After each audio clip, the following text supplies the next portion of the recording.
ओम शांति। आज प्यारे मीठे भगवान की मीठी मुरली मंथन की डेट है 15 सितंबर 2020। तो मीठे मीठे बाबा अपने बच्चों से कह रहे हैं, पिता आए हैं तुम्हें ज्ञान का तीसरा नेत्र देने, जिससे तुम सृष्टि के आदि मध्य अंत को जानते हो। भगवान कह रहे हैं कि मैं तुम्हें ज्ञान का तीसरा नेत्र दे रहा हूँ, जिससे तुम सृष्टि के सभी राज को जान जाते हो।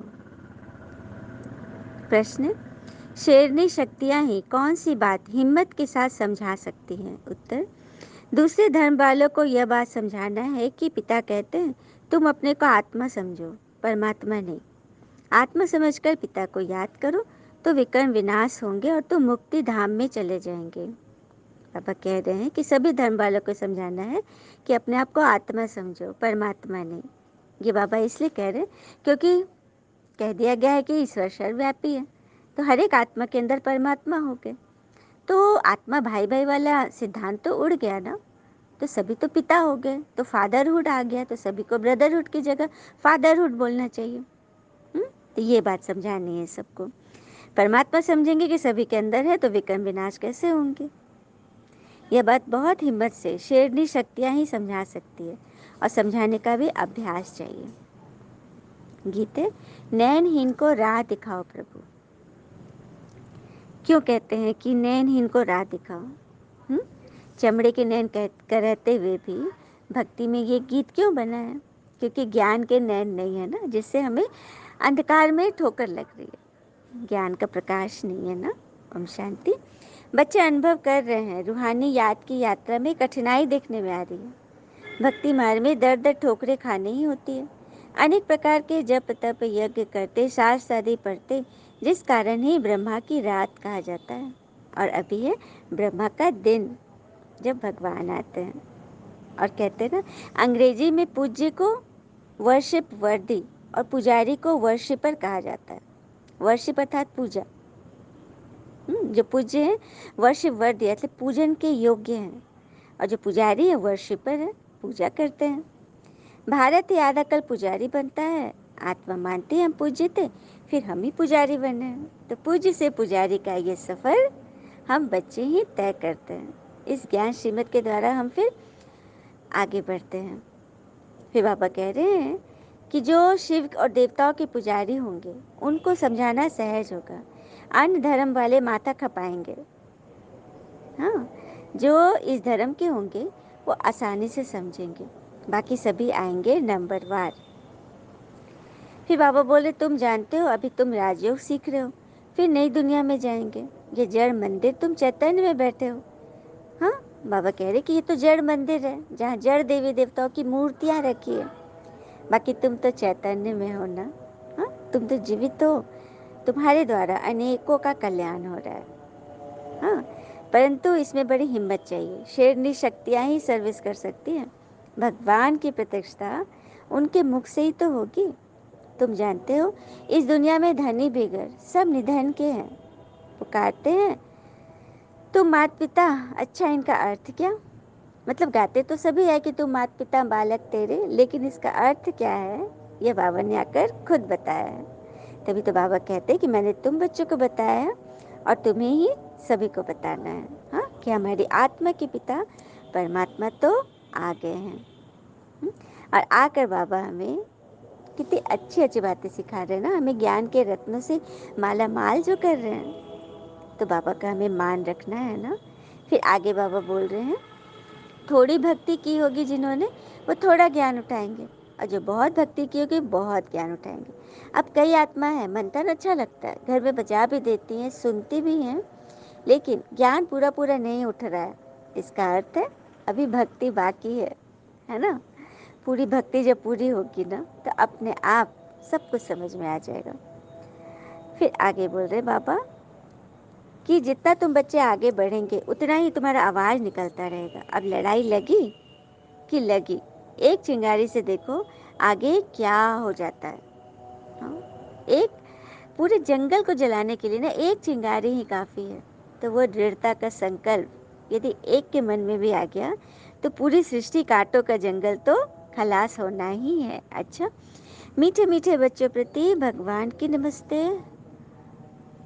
हम बच्चों की भी प्यारे शिव पिता को नमस्ते। और बाबा दिल से सभी आत्माओं की तरफ से आपको वेरी वेरी गुड मॉर्निंग। धारणा के लिए मुख्य सार है, पहली पॉइंट, ये पुरानी दुनिया अब खत्म होनी है, इसलिए इस दुनिया से सभी विकारी स्वभाव संस्कार का त्याग करना है। हाँ, बाकी घर बार छोड़कर कहीं नहीं जाना, बुद्धि से सब कुछ हटाना है। दूसरी पॉइंट है, निर्वाण धाम में जाने के लिए पूरा पावन बनना है। रचना के आदि मध्य अंत को पूरा समझकर नई दुनिया में उच्च पद पाना है। तो नई दुनिया में उच्च पद पाने के लिए 2 नियम बिल्कुल धारण करनी है, ईमानदारी और खुददारी, जैसे कि इस सौदागर ने किया था। एक बार की बात है, एक सौदागर था, घोड़ों का व्यापारी था। वो बाजार गया, उसे घोड़े खरीदने थे।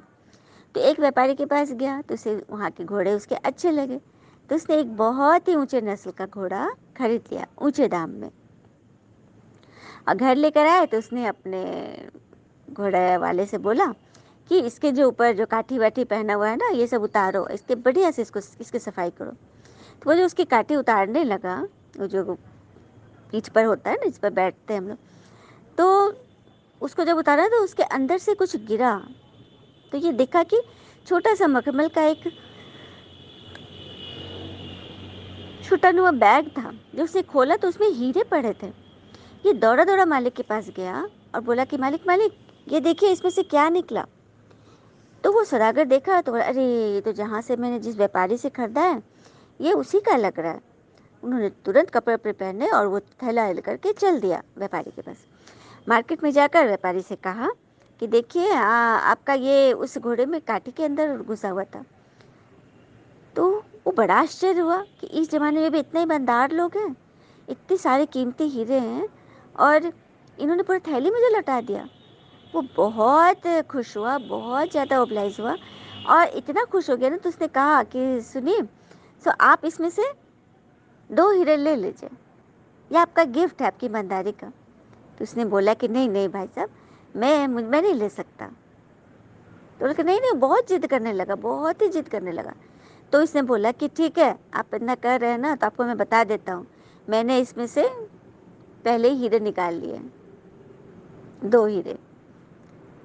जब उस व्यापारी ने यह सुना कि 2 हीरे निकाले, तब तो उसको गुस्सा आ गया कि अब तुम पहले ही सब ले चुरा लिए थे, अब वापस देने आए हो।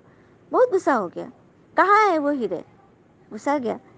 तो इसने बोला कि आप समझे नहीं, आप गिन कर देखिए इसमें आप कितने हीरे आपने रखे थे। हाँ मुझे याद है कितने हीरे थे, तो फिर गिन लीजिए। तो जब उसने गिना तो बरोबर पूरा हीरा था। तो होता है पूरे हीरे तो बराबर है इसमें, तो फिर तुमने कौन से हीरे चुराए। तो मैंने चुराया नहीं, वो दोनों हीरे मेरे पास पहले से ही हैं। क्या, कैसे ही दिखाओ। तो नहीं, वो दिखने वाली चीज़ नहीं है, वो है, पहला है मेरी ईमानदारी और दूसरा है मेरी खुददारी। मैंने ईमानदारी दिखाई कि चीज़ मेरे पास आकर भी मैंने उसे सही जगह सही मालिक के पास पहुंचाया, और खुददारी, मैंने निस्वार्थ कोई सेवा की। हाँ, ईश्वरीय भान में रहकर मैंने किया और उसके बदले मुझे कुछ मिल रहा है, तो उसे न लेना भी खुददारी है। सब ईश्वर को सौंप देना, कितनी बड़ी बात उसने कह दिया ना। संसार में जनरली क्या होता है कि किसी भी चीज़ में, ऊंची चीज़ है हम नहीं ले पा रहे, तो उसको लेने के लिए मेरी ईमानदारी डोल जाती है। हाँ, और खुददारी, कोई अगर हमें गिफ्ट दे दे, एकदम हमारा मनपसंद चीज़ मिल जाए, तो एकदम हाथ बढ़ा देते हैं, है ना।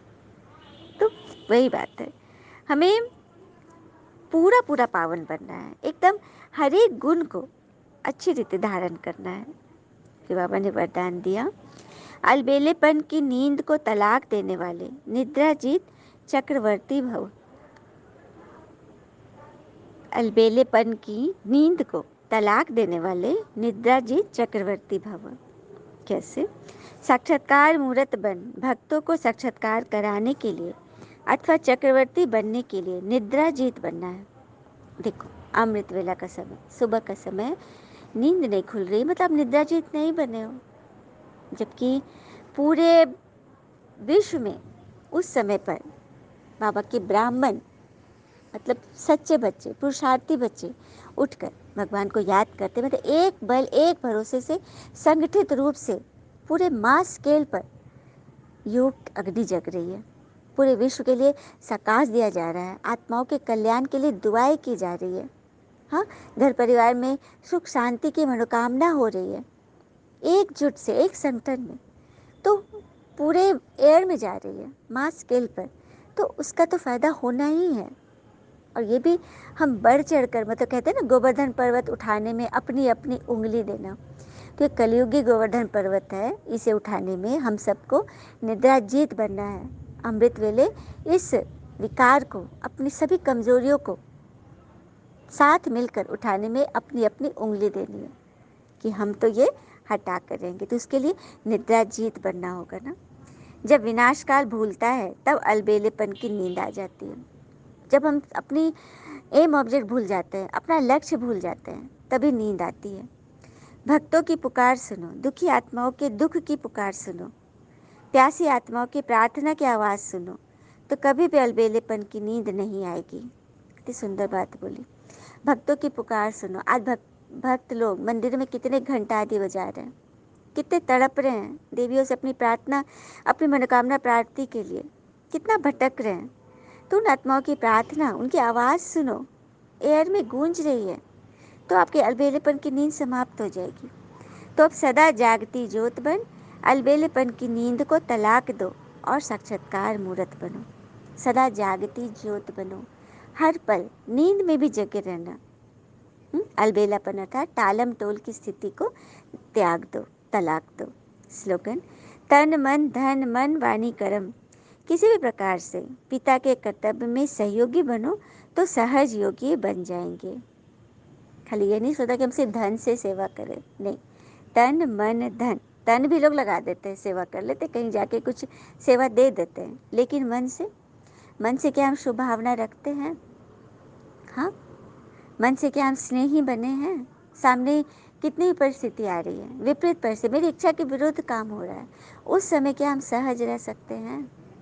हाँ, उसके प्रति अपना स्नेह दर्शा सकते हैं? जनरली हम मोह में रहते हैं, फलाना ने मेरे से मुझे इंटरेक्ट क्यों नहीं किया, फलाना ने मेरी अपेक्षा को पूरी क्यों नहीं की। जहाँ एक्सपेक्टेशन है वह सदा काल की शांति और पवित्रता हो नहीं सकती, और ये बच्चों के अनुभव भी हैं, है ना।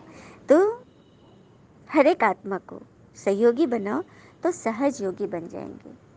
अच्छा, ओम शांति। शुक्र है मीठे बाबा, वो बाबा के प्यारे प्यारे बच्चे। थैंक यू बाबा, ऑल इज़ वेल ऑलवेज। ओम शांति।